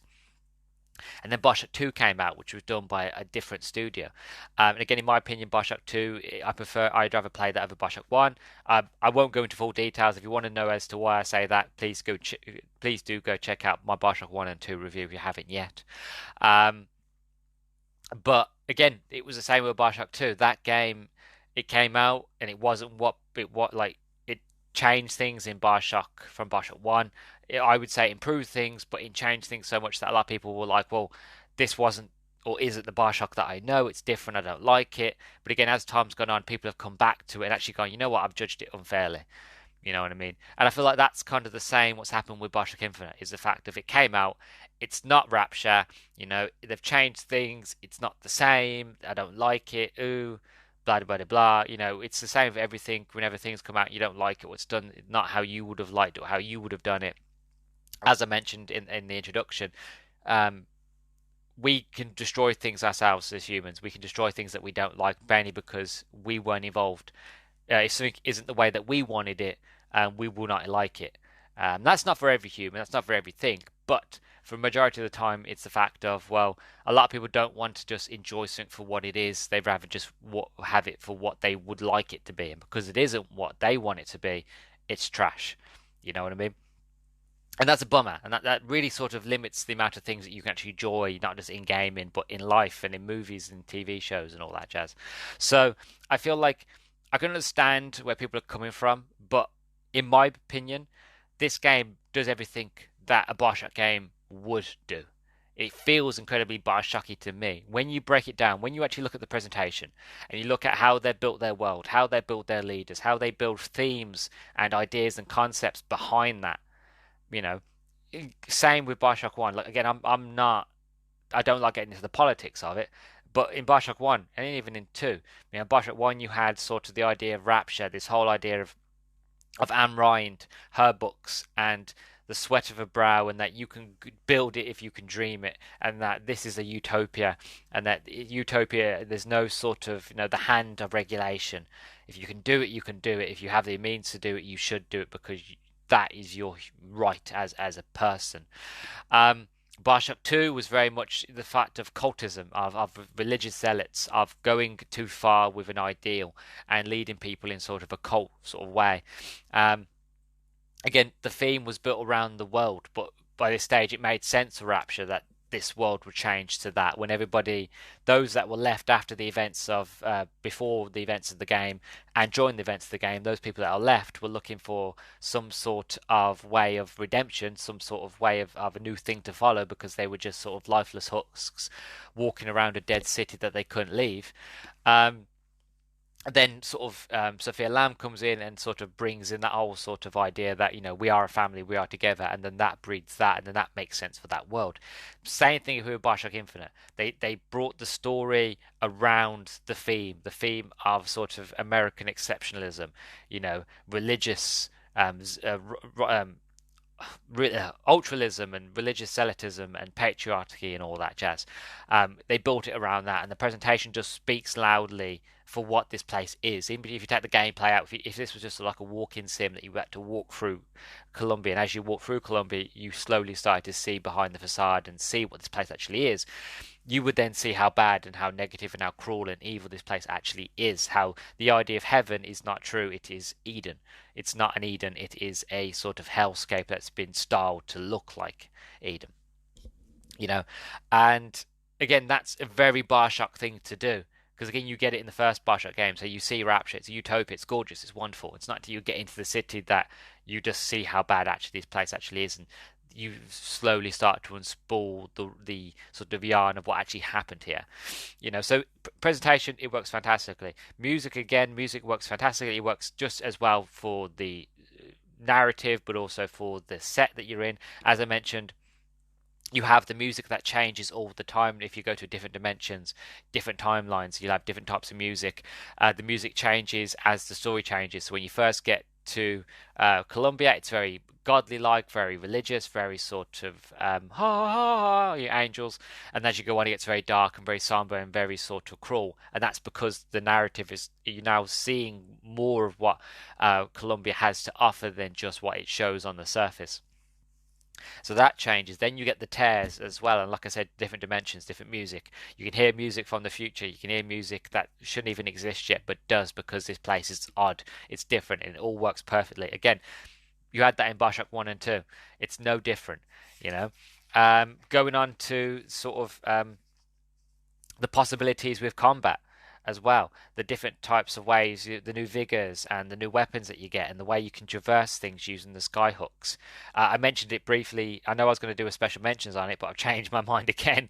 I know I kind of used it in sort of the new weapons and vigors, but again, it's that idea that it allows you to travel around the city. You know, where sort of Rapture was a very small linear place, because again it was underwater, had to be, because it made sense for the place that you're in. Otherwise, if you opened it up a bit more, then the water would get in. um, I still feel like in Bioshock 2 that they should have had more underwater fight sort of things. That would have been cool, because again, you're in a diving suit.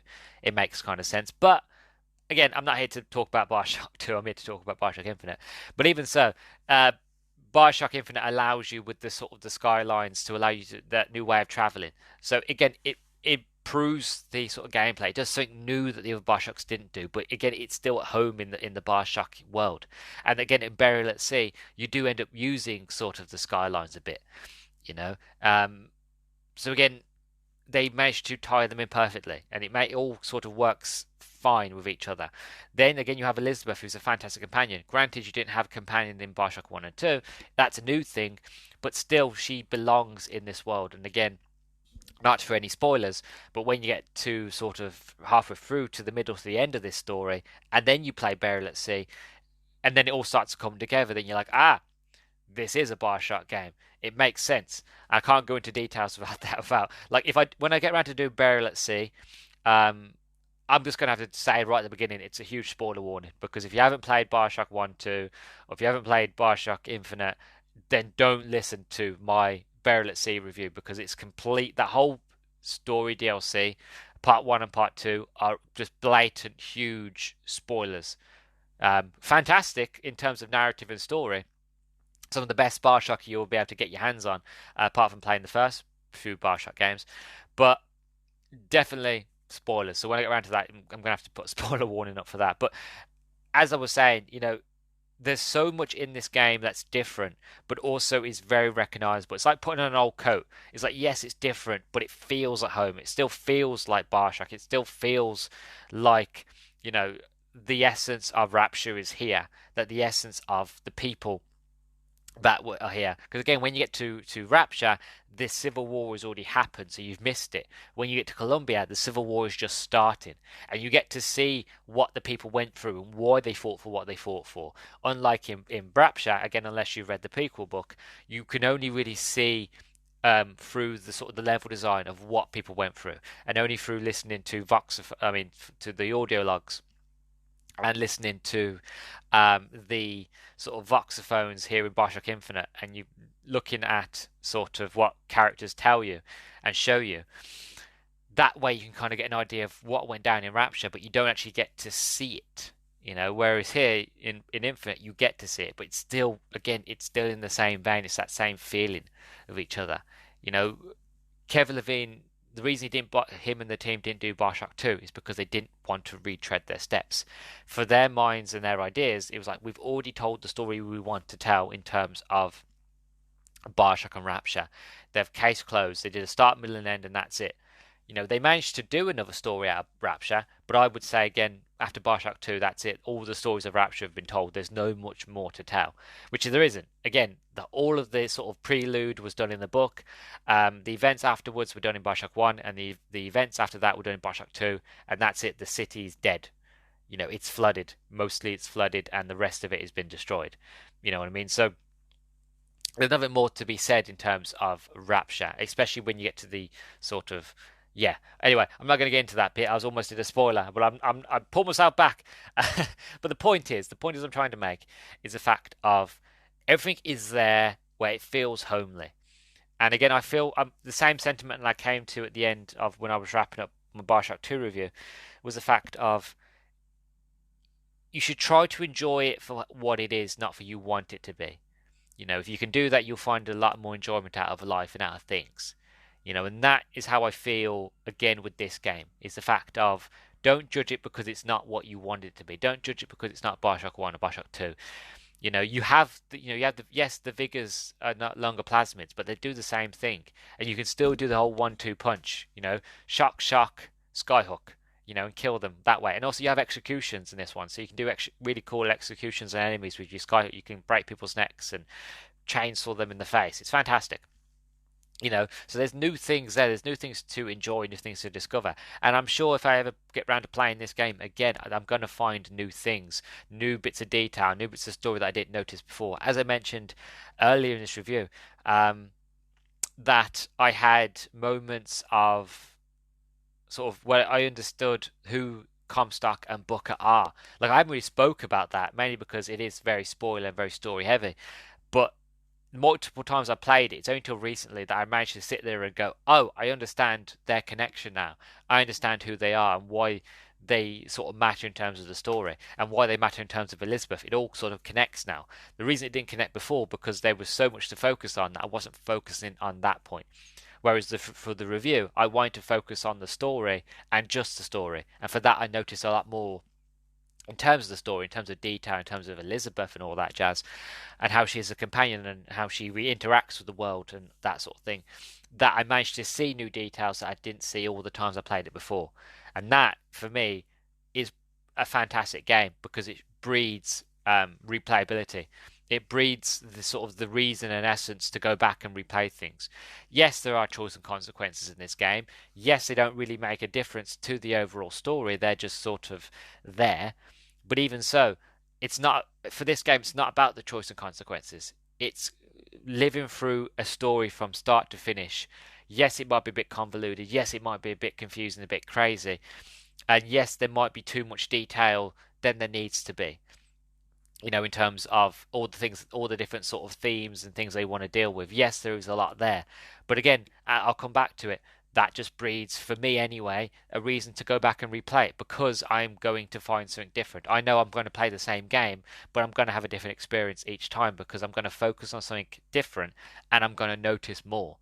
And for me, that's worth its weight.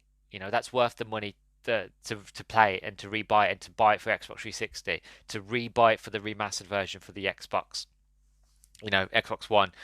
If I don't have a Switch, but I'd happily play it on the Switch. You know what I mean? Like, I'd happily replay it elsewhere. I'd happily play it on the go. Well, Bioshock in general, I'd happily play Bioshock in general. I just love this world. I love Bioshock. I love the ideas. I love the concepts. I'm a huge fan of this world, and I just feel that whatever Bioshock 4 is going to be, because I've read stories recently, actually quite recently, that Bioshock 4 is in development hell, that they're struggling with it. I don't know if that report's true or not. I always take reports like that with a grain of salt. But I'm a huge fan of Bioshock. Obviously, I wouldn't focus on it so much for these past few weeks if I wasn't a fan. But I just hope that whatever comes next in the Bioshock world, whether it be Bioshock 4 or they decide to reboot it completely and do something different, whatever they decide to do, I just hope that it keeps that essence of what Bioshock is meant to be. You know what I mean? A great game with fantastic story and premise and narrative with fun gameplay. I don't care if they made 20,000 different Bioshock games and they all had the same gameplay of like plasmid and gun. I wouldn't care because that just makes it fun. That's what makes it Bioshock is having that 1-2 punch. As long as you keep changing the story and the narrative and you keep bringing me interesting characters and stories, I'm here for it. Where the next Bioshock should be, they've done underwater, they've done in the sky. The only two places I can think of to do it now, well, actually three. One, they could do underground in like a bunker, a very like Fallout sort of style, like an underground sort of city. Hollowed Earth, even if they want to go that far, like the what's it called now? Oh, no, not 20,000 Leagues Under the Sea. What is it? The other Jules Verne book. Um, Journey to the Center of the Earth, sort of thing. They could do that. They could go to deep in the sort of Congo and have like a city that's hidden in sort of the Congo in the jungle, or they could go to space. Um, or on a spaceship. I don't really know anywhere else they could go. Like the original Bioshock, the idea for that was to actually set it on a spaceship, kind of System Shock esque. Um, but they decided on underwater, which again works best for Rapture anyway. But again, there's not many. I don't know where they could go with it. Like they could either reboot it and go underwater again, which I hope they don't, but they could. But who knows where they decide to go again? You know, if they go if they go underground, they could have like plasmids that use sort of dirt and earth, and they could have like, I don't know, instead of murder of crows, murder of beavers, murder of moles. You know, you can send moles out to kill people or something like that. I don't know. There's a lot of fun things that I guess they could do, but whatever they decide to do, I'm interested in. Ken Levine is now gone off and made his own studio, which is like I think called it's Fire Story Studio, something like that. They showed off their new game, I think last year, last E3, of what they which I can't remember the name of it, but it looks very sort of Bioshocky. I remember looking at watching the video before I even knew what studio was behind it or who was working on it. I was remember watching it going, this just feels like Bioshock, and then it came up of like Ken Levine is actually part of the team that's making this game. I was like, that's why. You know, Ken Levine is now making a new Bioshocky sort of experience that's not part of Bioshock. So I'm looking forward to that. You know, maybe we'll see that at this year's E3. This episode comes out after that I've done all my coverage and all the showcases anyway, so it probably has. It might have. I don't know. I'm currently recording this in the past, and you're listening to this in the future, so I don't have the hindsight, sadly. Hopefully it has, but we'll see. But the point is, there's a lot to look forward to, and I just can't wait to get round to talking about Burial at Sea. I haven't played it in a while. I wanted to finish this review before I actually started playing it. But I will say now, if you're interested in my thoughts and feelings on Burial at Sea, don't listen to it unless you played Bioshock 1 or 2 or even Bioshock Infinite. Now, unless you're a fan of Bioshock and unless you're a fan of Bioshock and you don't really care much in the terms of spoilers, in terms of story, then by all means listen to it. But if you do care about spoilers and you haven't played any of the Bioshock games up until Infinite, then don't listen to it until you've played those games because there's a lot of heavy spoilers in those games, and there's a lot that goes into them that, especially when it involves Elizabeth and all the things. Yeah, I'm trying my best not to go into spoilers, but when it comes into certain things, it's a huge spoiler, so I don't want it to be ruined for anybody. But yeah, overall, just play it. Play Bioshock Infinite. Play Bioshock 1. Play Bioshock 2. Read the book, for God's sakes. I don't know how many times I can say it. Just read the book, please. Do it. And then follow me on Twitter at Nerdstalgic_pod and just tell me what you feel, what you think. You know, do you like the book? Do you feel like it helped? Have you played Bioshock 1 and does that things now make a lot more sense to you now? You know, that's all I really want. I just want people to read the book at the end of the day. Just read the book and that'll make me really, really happy. So I'm not going to be doing any sort of end sort of section. I'm just going to be doing finishing off here, so wrap it up nicely because I feel like I've spoken long enough and I don't want to keep anybody longer. So as I mentioned, follow me on Twitter at Nerdstalgic_pod. You can find this podcast everywhere and anywhere that you can find podcasts are available. You can find me there. The only place that you won't find me is on Apple Podcasts. I'm not on there, but I'm basically everywhere else. Also, you can find me on YouTube at the Nerdstalgic Podcast. Find me on there, and you can subscribe, like, comment, share, and all that jazz. Please, please do. I'm currently, again, as I mentioned, I think I mentioned this in the introduction, but currently as recording this, I am at 85 subscribers, hoping to try to get to 90 to 100 before year's end. So that's my current goal. So yeah, also, if you listen to this on Spotify, don't forget to give me a star rating. 1 to 5 stars helps me out immensely. But yeah, that is everything. I'm a huge Bioshock nerd. I hate to say it, but it's kind of true. I'm a bit Bioshocked out. You know, I'm a bit tired out. I still love the series, but I'm worn out of this series, and I feel like I've gone that much into a deep rabbit hole into this whole series and these games and doing all my research that I feel like it's going to be a while before I get back and replaying these games again.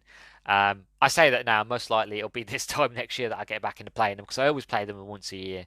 So till next year, I say goodbye to Rapture and I say goodbye to Columbia, and fingers crossed that whatever the summer showcase has to show and whatever the sort of Xbox showcase they showed, fingers crossed. You heard it here now from the past. I hope that some sort of inkling, some sort of idea of whatever's going on with Bioshock 4 or whatever Ken Levine is doing with his new game, whatever those games are, fingers crossed that we hear something about them somewhere.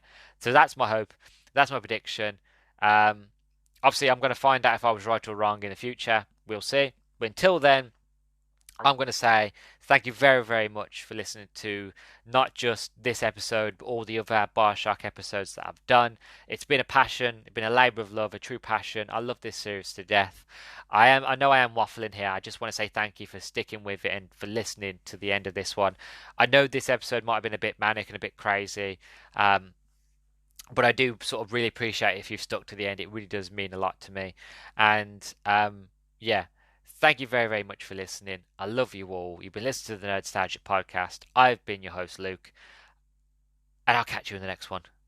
Farewell.